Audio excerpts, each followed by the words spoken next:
Good morning. Good morning. Good morning. This is Kim, This is Andy. and we're reading the Urantia book to you today.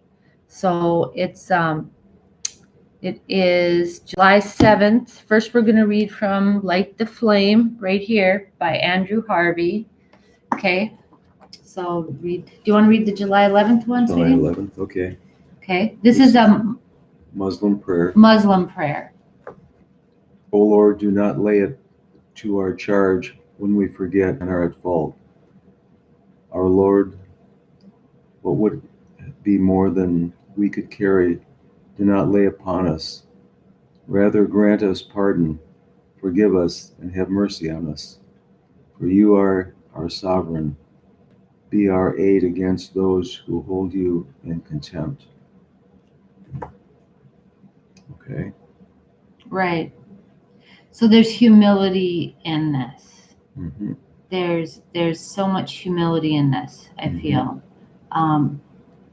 Don't give us more than we can handle. Of course, sometimes we ask for more than we can handle. We want to be able to do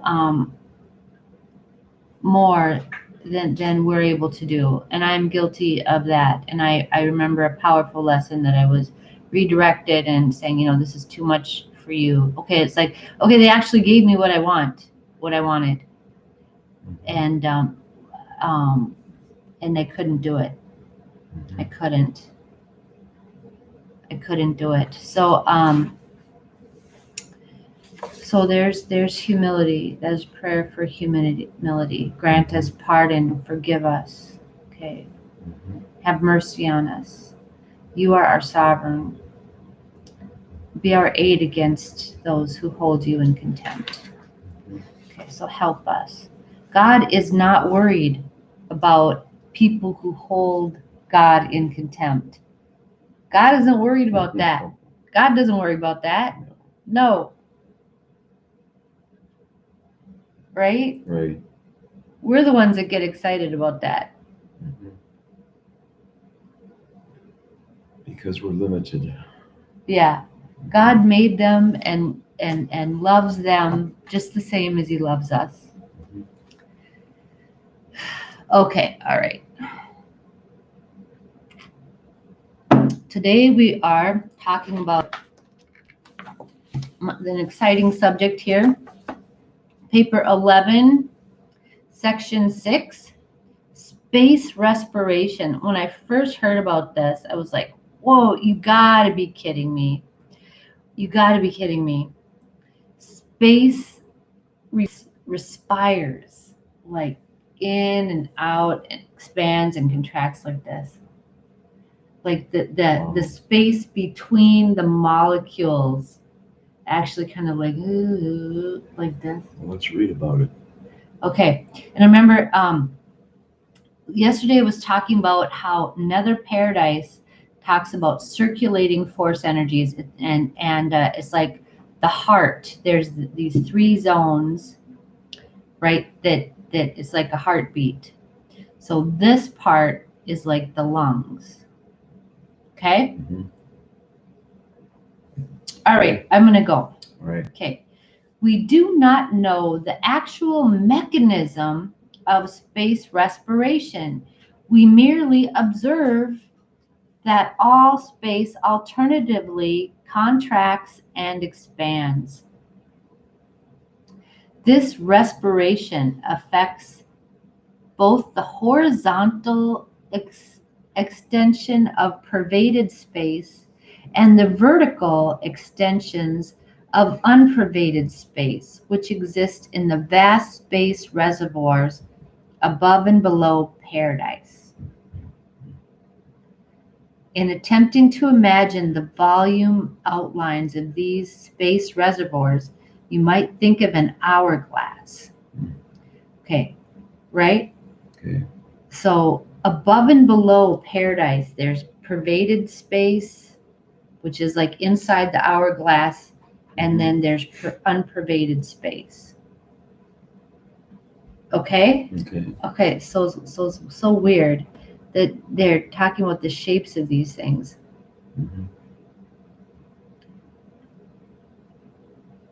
the vertical extensions of unpervaded space,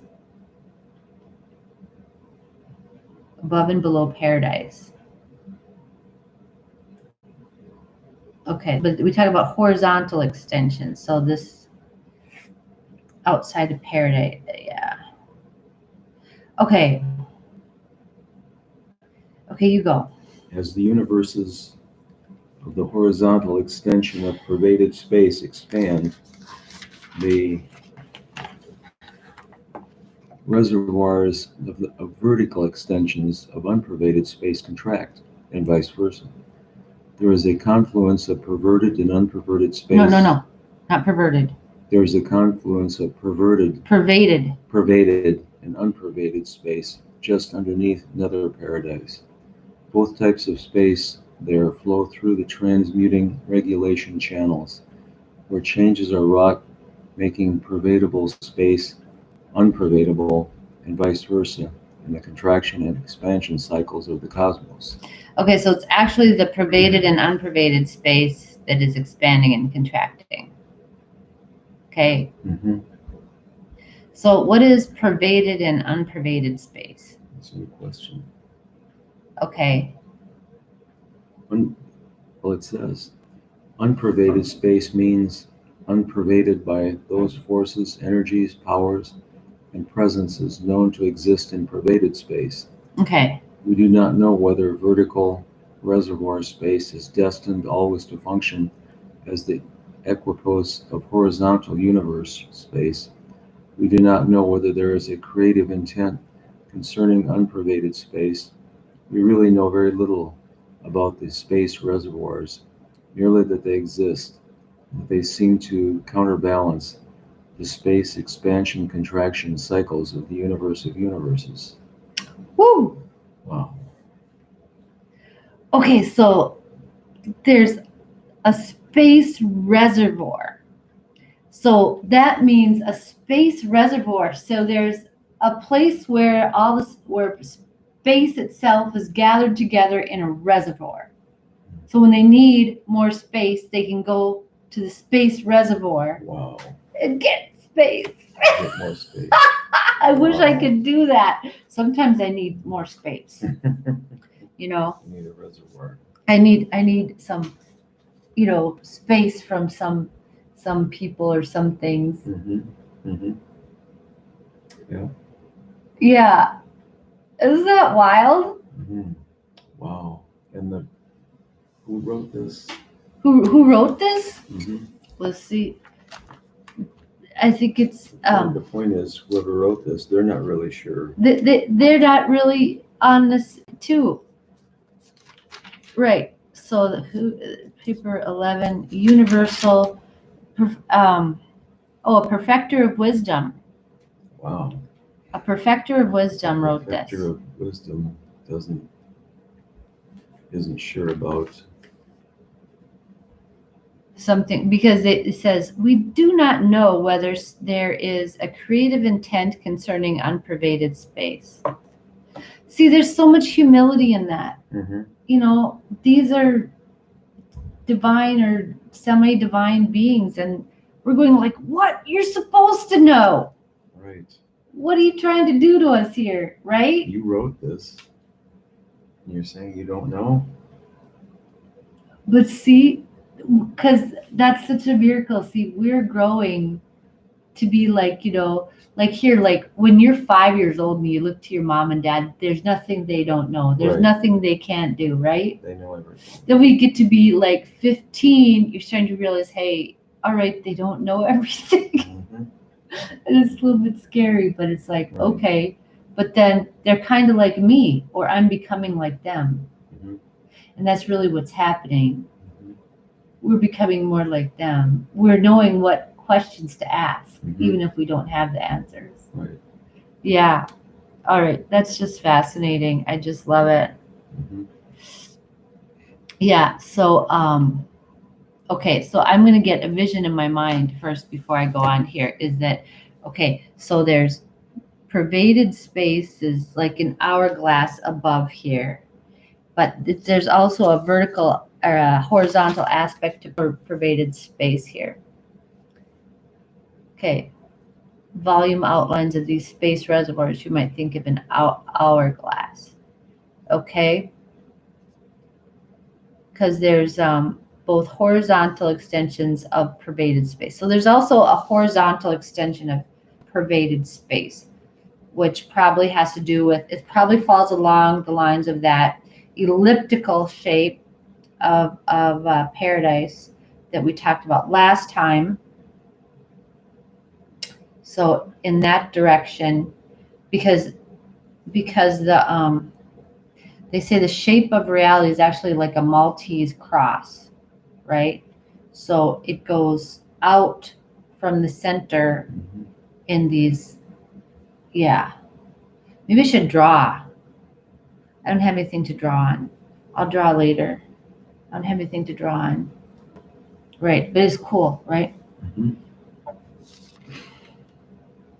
Anyway, okay. Okay, and so pervaded I always think is like a disc that's been formatted, right? Mhm. Right? Mhm. As opposed to like a lump of raw materials of the, I don't know, what do you make a compact disc out of? Is it plastic and metal? Mhm. Okay. So I have so much plastic and metal, it's not formatted. It's not um, um, to pervaded or whatever to accept the information that we put on it. Mhm. Okay. All right. Okay. Okay. The cycles of space respiration extend in each phase for a little more than 1 billion Urantia years. During one phase, the universes expand. During the next, they contract. Pervaded space is now approaching the midpoint of the expanding phase, while unpervaded space nears the midpoint of the contracting phase. Okay, so unpervaded space is contracting and pervaded space is expanding. So it's breathing. Mhm. And we are informed that the outermost limits of both space extensions are theoretically now approximately equidistant from paradise. Mhm. The outermost limits of both extensions are. Okay, and this makes me wonder about the theories of the Big Bang theory and the physical theory. Okay, there's that theory about that space or that the universe expands and then it comes back and contracts and expands and contracts. The most popular theory now is that it keeps on expanding, Mhm. right? Because it's actually expanding pretty fast. Mhm. But I think there's multiple factors. There's another factor involved here in that creation itself is expanding into the master universe from the grand universe. Mhm. Okay, so they are expanding that space where it's formatted, where the pervaded space, I think itself, is expanding. Mhm. Okay, I don't know. But here it talks about the outer limits of pervaded and non-pervaded space. I don't know. Well, they're getting ready to do stuff with the master universe too. What's out there? Okay, the unpervaded space reservoirs now extend vertically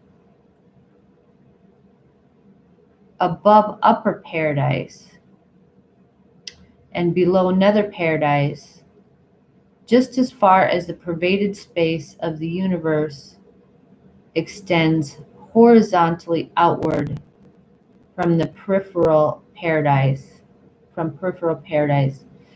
to and even beyond the fourth outer space level. So there's places out there that far out that they're expanding, we're still expanding into, but probably that's still pervaded space, I think. Does that make sense? I'm not sure. You're so honest, Andrew. Excuse me. Because where creation itself ends, okay, where everything is, that's the grand universe. Okay, that's as far Okay. as creation goes. That's as far as like the stars and everything. You know what I mean?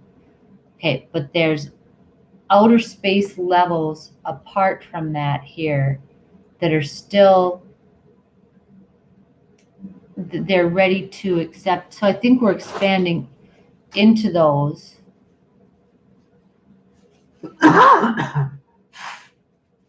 Right. Bless you, sweetheart. Thank you. Okay. But at the same time, it's we're reaching the midpoint of the expansion. The midpoint. Okay, so unpervaded space is going to start to expand, and pervaded space is going to start to contract. I don't understand all the dynamics here. What I see is a cycle, Yeah. a life cycle, a yin and yang, an expelling and a contracting. Right. That's beautiful too. Well, that's really all you need. I just try to get a picture. They're describing something. I'm trying to get a picture of it in my head. You know what I mean? Mhm. Okay, and I'm trying to relate that to scientific theories.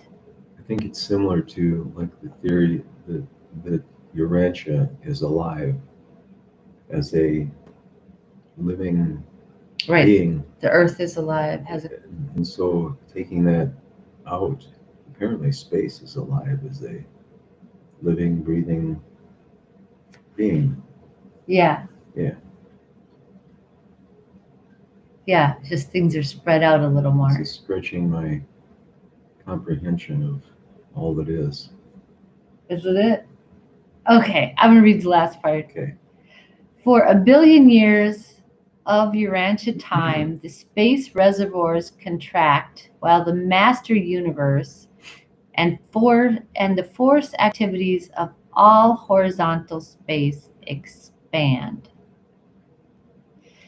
It thus requires a little over 2 billion Urantia years to complete the entire expansion contraction cycle.